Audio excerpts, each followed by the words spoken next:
Hey guys, in this video, I'll show you how to download Replit code.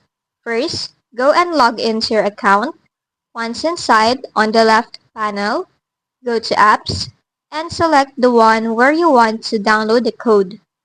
Now, here, under Files, you will see the codes for that app. To download them, click on the three dots beside the files, then select Download as zip. Now just wait for it to be downloaded on your device. But once done, you can now go and access it. Then in here, you will see the codes from that app or project. And that's just basically it. That's how you download the code from Replit. If this video helped you, don't forget to like, subscribe, and hit the bell icon for more tutorials.